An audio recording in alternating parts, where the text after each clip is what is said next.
तो हमारे सुबह उठने से पहले 1 लाख से ज्यादा गौवंश की हत्या प्रतिदिन हो जाती है। जो भारतवर्ष कभी विश्व गुरु कहलाता था, जिस भारतवर्ष के सनातन का डंका सारे विश्व के अंदर गूंजा करता था, जिस भारतवर्ष के अंदर सुबह वेद मंत्रों की वाणियां सुनाई देती थी, आज उस भारतवर्ष के अंदर सुबह वेद मंत्रों की वाणियों की जगह गौ माता की चीत्कार सुनाई देती है। जिस देश के अंदर घी दूध की नदियां बहा करती थी, उस देश के अंदर आज नालियों में गौ माता का रक्त बह रहा है। बड़े दुख का विषय है, जिस केंद्र की सरकार को हम हिंदुत्व के लिए, गौ माता की रक्षा के लिए लेकर के आए थे, 12 वर्ष के अंदर सत्ता में होने के बाद भी उदासीन होकर के वो सत्ता के ऊपर बैठे हुए हैं और गौ माता की रक्षा के लिए कुछ भी कार्य आज तक नहीं किया है। आज मोदी जी कहते हैं भारत को विश्व गुरु बनाएंगे। मैं मोदी जी से पूछना चाहता हूं, भारत को कैसा विश्व गुरु बनाना चाहते हैं जिस देश के अंदर गौ माता की हत्या हो, गौ माता के रक्त की नदियां बहें। आप भारतवर्ष को तीसरी अर्थव्यवस्था विश्व की बनाने की बात करते हैं। हमें ऐसी अर्थव्यवस्था नहीं चाहिए जिसकी अर्थव्यवस्था का एक एक पैसा गौ माता के रक्त से सना हो, गौ माता की हत्या के द्वारा जिस देश के अंदर अर्थव्यवस्था बनाई जा रही हो। हमें इस देश का ऐसा विकास नहीं चाहिए जिसके अंदर गौ माता की हत्या का पैसा लगा हो।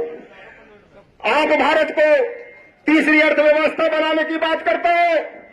मैं कहना चाहता हूं मोदी जी, हमें तीसरी अर्थव्यवस्था, दूसरी अर्थव्यवस्था नहीं चाहिए।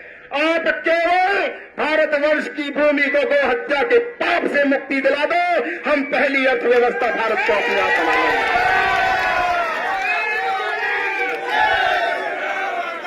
जब भारत विश्व गुरु हुआ करता था, वो इस कारण से होता था कि भारत के अंदर गौ माता के रक्त की एक बूंद बहाने की बात तो छोड़ दो, गौ की हत्या की बात तो छोड़ दो, गौ माता के रक्त की एक बूंद भी धरती पर गिरती थी तो कोहराम मच जाता था। जब भारत के अंदर गौ की हत्या नहीं होती थी, गौ माता का सम्मान होता था, गौ माता की पूजा होती थी, तो भारत की अर्थव्यवस्था नंबर 1 थी। सारी दुनिया की धन संपत्ति का 1/3 धन संपत्ति भारतवर्ष के अंदर होती थी। सारी दुनिया की अर्थव्यवस्था की 1/3 अर्थव्यवस्था भारतवर्ष की थी और सारी दुनिया में भारत का सम्मान होता था। ज्ञान में, सुख समृद्धि में, शौर्य में, वीरता में, हर क्षेत्र में भारत आगे हुआ करता था। गौ माता के दुग्ध का पान हमारे देश का युवा किया करता था। आज एक एक गोल्ड मेडल के लिए हम लोग तरसते हैं। इसका कारण यही है कि गौ माता की हत्या हो रही है, गौ माता का दुग्ध नहीं मिल रहा है। तो मोदी जी, मैं कहना चाहता हूं, आपकी पार्टी कई दशकों से गौ माता के नाम पर वोट मांगती चली आ रही है।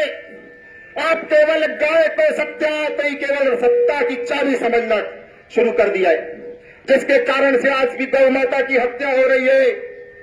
आप भारत को विश्व गुरु बनाने की बात करते हो, आप महिलाओं के लिए बिल लेकर के आते हो, महिला विधेयक लेकर के आते हो, आप 3 तलाक के लिए बिल लेकर के आते हो, आप विश्व गुरु बनाने की बात करते हो, कटोगे तो बटोगे का नारा देते हो, यूजीसी जैसे कानून लाकर इस देश के हिंदुओं को तोड़ने का काम करते हो।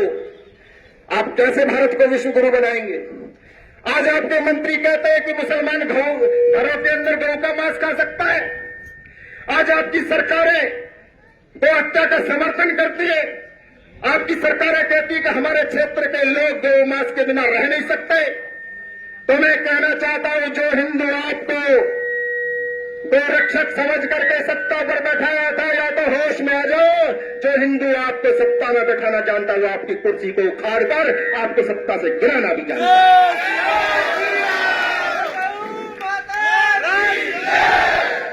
आज सारा हिंदू आपका चमचा चाटुकार बन करके नहीं है। सब लोग केवल आपकी पार्टी के अंधभक्त नहीं है। यदि गौ की रक्षा होगी तो आगे आप सत्ता के अंदर आओगे। यदि गौ की हत्या को रोकने के लिए बिल नहीं आते तो इसका अंजाम भुगतने के लिए तैयार हो। जय भारत, जय श्री राम।